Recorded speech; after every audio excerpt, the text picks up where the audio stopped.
Recommend చేయండి, మీరు వెళ్ళే లోపల పని చేయట్లేదు కాబట్టి అది మీరు చేయలేదు. కానీ ఇవాళైనా మీరు చేయగలరు. రోడ్ ప్లానింగ్ వాళ్ళు ఇప్పుడు వచ్చారు, మరి వాళ్ళకి ఇవాళ ఆప్షన్ చేస్తారా, మీరు ఏం చేస్తారని పక్కన పెడితే సచివాలయ వ్యవస్థ అనేది ఏ మాత్రము పనిచేయట్లేదు అనడానికి ఒక ఉదాహరణ ఏంటంటే, ఒకళ్ళు అసెస్మెంట్ ఇల్లు కొన్నారు ఒక దగ్గర నుంచి, అంటే కౌన్సిల్ మొత్తం ఒక దగ్గర నుంచి ఇల్లు కొన్నారు, టైటిల్ ట్రాన్స్ఫర్ చేయాలి.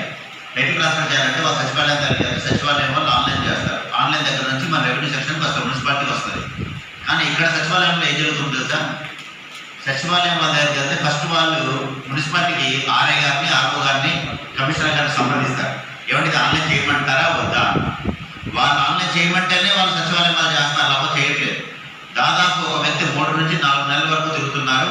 ఇది ఆన్లైన్ చేస్తే దాంట్లో ఏమైనా బై ఛాన్స్ లోపాలు ఉన్నాయనుకోండి, మున్సిపాలిటీకి వచ్చిన తర్వాత ఆర్ఐ గారు వెరిఫై చేసి రిజెక్ట్ కొట్టచ్చు, లేకపోతే అప్రూవల్ కొట్టచ్చు. కాకపోతే ఇప్పుడు సచివాలయం వ్యవస్థ ఎట్లా తయారైందంటే, ఫస్ట్ ఆర్ఐ గారు కన్సల్ట్ చేస్తారు. సునీల్ బాబు గారు మేము పెట్టచ్చా, ఓకే నోట్ ఫైల్ రాయండి, మీరు పెట్టమంటే మేము ఆన్లైన్ చేస్తాం, లేకపోతే చేయరు. దీనివల్ల ప్రజల మొత్తంలో కూడా తెలియని ఒక భయం, ఏదైనా ఫస్ట్ ఆర్ఐ దగ్గరికి వెళ్ళాలి.